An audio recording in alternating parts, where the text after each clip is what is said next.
Vamos para a próxima, que é da Mónica Nunes, sobre screening virológico de 4 espécies de peixe. Mónica. Boa tarde. Estão-me a ouvir bem? Estamos a ouvir-te muito bem, ainda não temos a apresentação.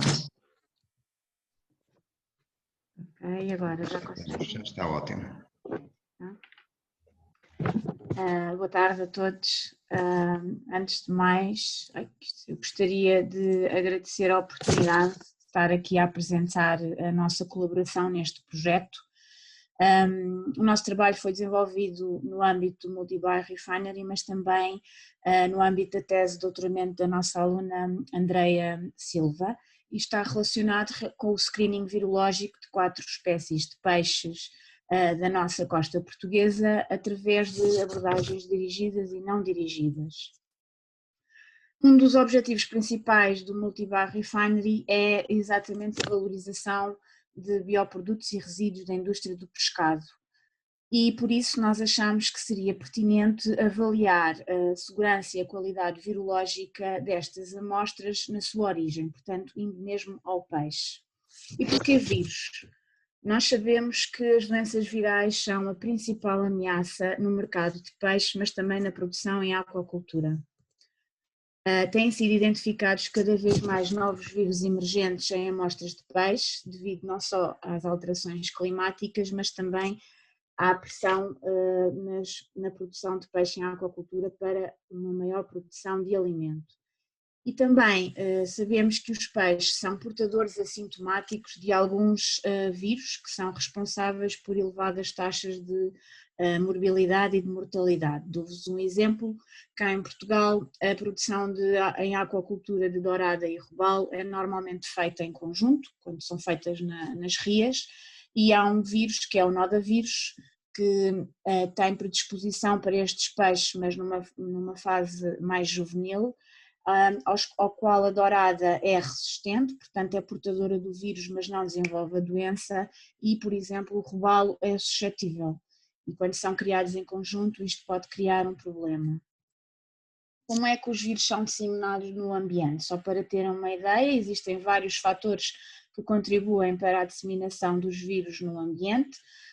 As estações de tratamento de água residual são uma delas. Nós sabemos, por estudos da literatura e por próprios estudos nossos, que as estações de tratamento de água não são totalmente eficazes na remoção de vírus, e quando libertam os seus efluentes para o rio poderão também estar a libertar micro-organismos patogénicos.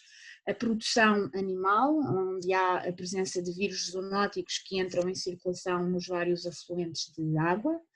Todas as atividades antropogénicas, a própria produção de peixe em aquacultura, tudo contribui realmente para que ocorra uma disseminação dos vírus no ambiente, onde nós, o peixe e outras espécies poderemos estar realmente em contacto com estes vírus.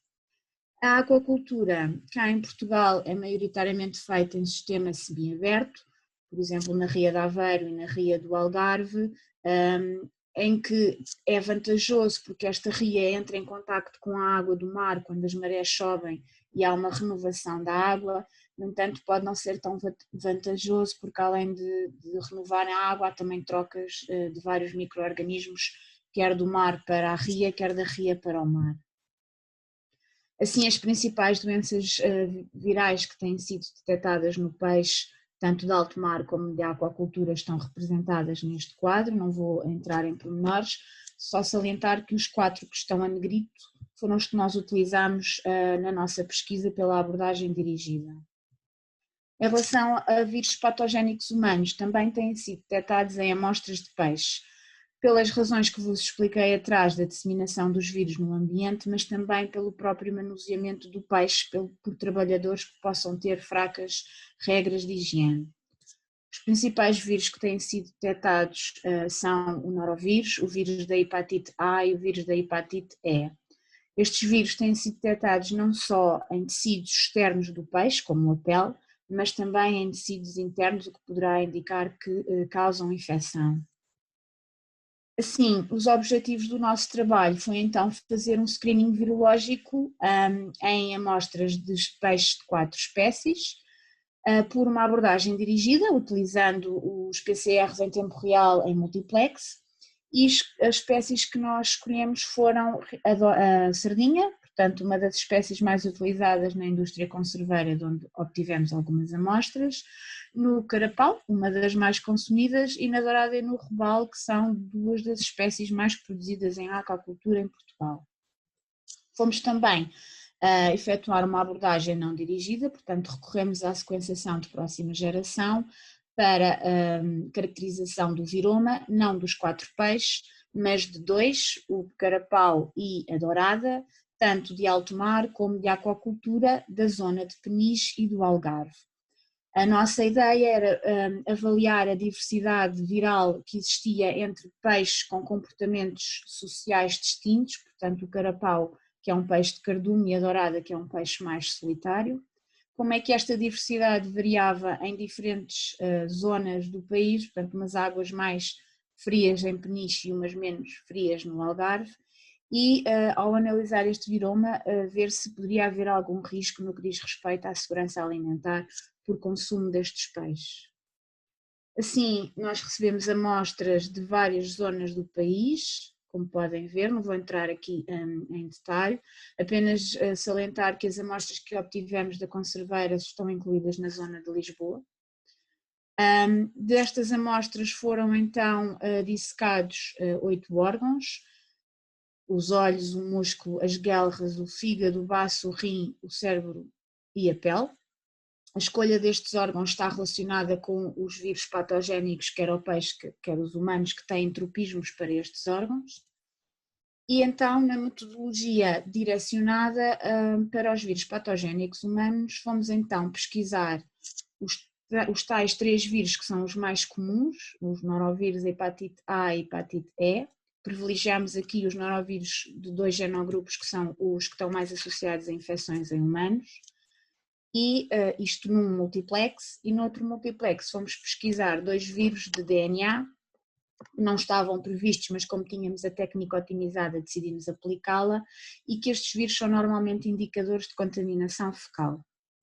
Em relação aos vírus patogénicos dos peixes, realizámos então 2 PCRs em tempo real em multiplex. No entanto, nós conseguimos adaptar as condições de um PCR ao outro, pelo que conseguimos identificar e quantificar estes 4 vírus em simultâneo numa só corrida. Estes protocolos funcionam como uma rápida ferramenta de diagnóstico que nos vai poder permitir controlar ou prevenir até possíveis surtos virais que possam ocorrer. Em relação à abordagem não dirigida, a sequenciação de próxima geração, por uma questão monetária, não fizemos em todos os órgãos, escolhemos 3 órgãos dos 2 tipos de peixe, portanto a pele, que é um órgão externo de contacto, que funcionou como o nosso controle positivo, aqui era garantido que iríamos encontrar vários tipos de vírus, um órgão filtrante, as guelras, e um órgão interno, mas também filtrante, o fígado. A extração do RNA destas amostras e a preparação destas amostras foi feita por nós, no nosso laboratório, e depois tivemos a oportunidade de ir até Barcelona, numa colaboração, onde preparámos as bibliotecas genómicas e procedemos então à sequenciação por NGS. Os resultados foram analisados por diversas ferramentas bioinformáticas. O nosso objetivo era então tentar caracterizar o viroma destes peixes de forma a identificarmos vírus conhecidos, mas também novos vírus que pudessem realmente ser uma ameaça tanto para a saúde do peixe como para a saúde dos humanos e até na segurança do ambiente aquático. Como resultados da abordagem dirigida, dos 4 vírus patogénicos ao peixe, identificámos 3, que estão aqui neste gráfico, associado aos peixes que são descartados do mercado. Estes peixes são os que não são colocados à venda pelo aspecto que têm, e portanto alguns eram positivos para um dos vírus, mas também identificámos estes vírus em peixes de alto mar, nomeadamente carapau de diferentes zonas do país. Quanto aos vírus patogénicos humanos, também foram identificados em peixes de alto mar, como o carapau e a sardinha e o robalo, mas também em peixes da aquacultura. Os resultados estes dois resultados estão agora a serem preparados para publicação, uma já foi aceita e a outra está em preparação. Fomos ainda fazer também uma análise filogenética dos vírus, tanto patogénicos para o peixe como os humanos. Vou-vos só apresentar os resultados do peixe, porque ainda estamos a trabalhar nos vírus patogénicos humanos. A ideia de fazer esta filogenia foi caracterizar as nossas sequências em termos de genogrupo, porque estes vírus apresentam diferentes genogrupos que estão relacionados não só com a zona geográfica, mas também com as temperaturas da água. Assim, uma das nossas amostras positivas de dourada foi então agrupada no genogrupo 2 para o vírus do IPMV, que era de esperar, é um dos genogrupos mais frequentes aqui na zona do Atlântico e do Mediterrâneo. E para o vírus do VHSV foi então identificado o genogrupo 1E, que também é um dos mais frequentes aqui na nossa zona. Quanto à abordagem não dirigida, este quadro sumariza os resultados do modo geral. O que eu gostaria de chamar a atenção é que conseguimos identificar genomas virais com potencial patogénico, portanto que pertenciam a famílias de vírus patogénicos, tanto patogénicos aos humanos como aos peixes e até aos crustáceos. A maior parte das nossas sequências virais estavam associadas a bacteriófagos, que não foi uma surpresa em comparação com outros estudos, e também porque os bacteriófagos são as entidades mais frequentes no nosso planeta. No entanto, salientar que normalmente quando há bacteriófagos também há o par bactéria, portanto alguns destes bacteriófagos estão associados a bactérias patogénicas. Em relação à nossa pergunta inicial, verificamos que realmente que os peixes que têm um comportamento em cardume têm uma maior diversidade viral do que os peixes que têm um comportamento mais solitário, o que é de esperar porque estão mais próximos um do outro, facilitando o contacto e a transmissão horizontal de diferentes vírus. Verificamos também que a zona de Peniche apresentava maior diversidade viral nos peixes em relação à zona do Algarve. Isso poderá estar relacionado com a temperatura da água, no entanto, teremos sempre que alargar o estudo a um maior número de amostras para realmente tirar esta conclusão. Como conclusões finais, verificamos então que o peixe é portador de um grande número de várias famílias virais, algumas até com potencial patogénico, e este fator é importante principalmente quando pensamos em valorizar resíduos de peixe, no caso destes resíduos estarem na sua forma crua.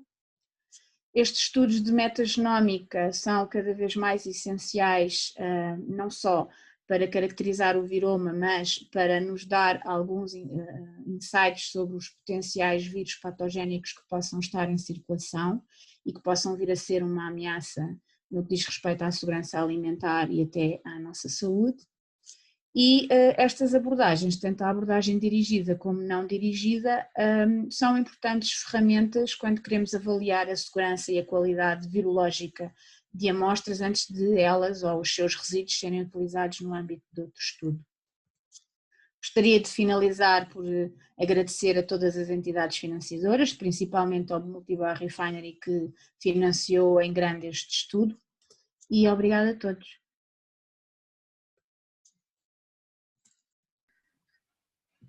Mónica, muito obrigado. Nada. Vamos então abrir esta apresentação à discussão.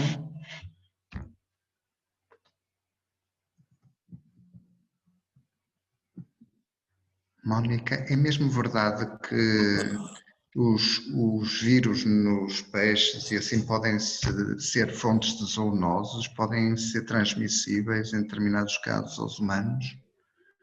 Teríamos realmente que efetuar mais estudos para afirmar, mas o problema que se tem estado agora a verificar é que a maior parte dos peixes, inclusivamente estes, o robalo, o carapau, têm começado a ser consumidos crus, em vários tipos de pratos, e poderá haver o perigo, mais até porque alguns destes peixes possam estar contaminados com vírus humanos.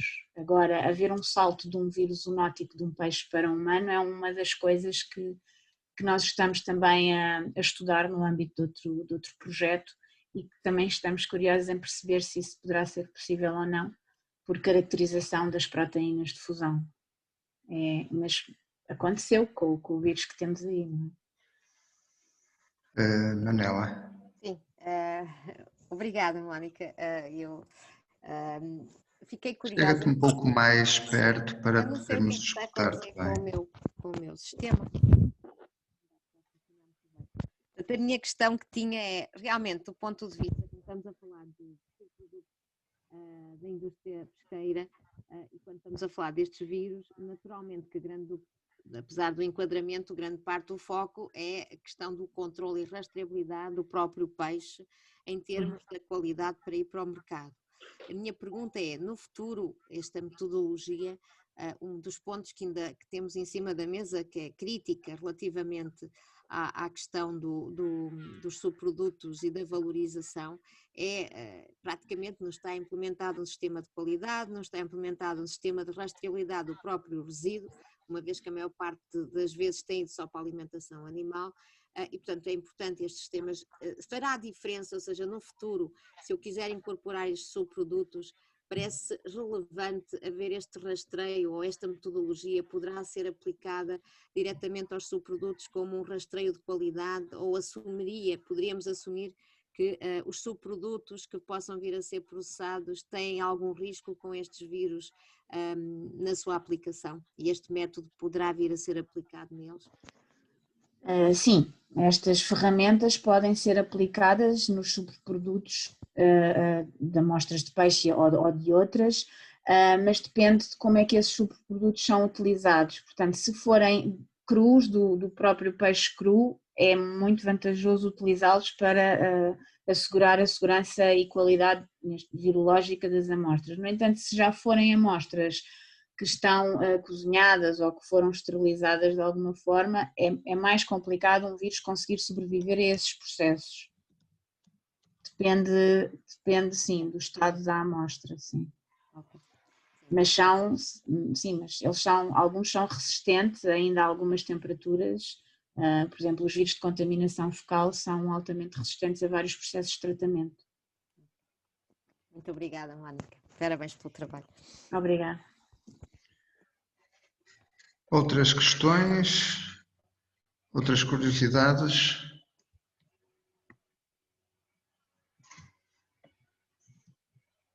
Se não for o caso, vou agradecer de novo à Mónica pela apresentação dos resultados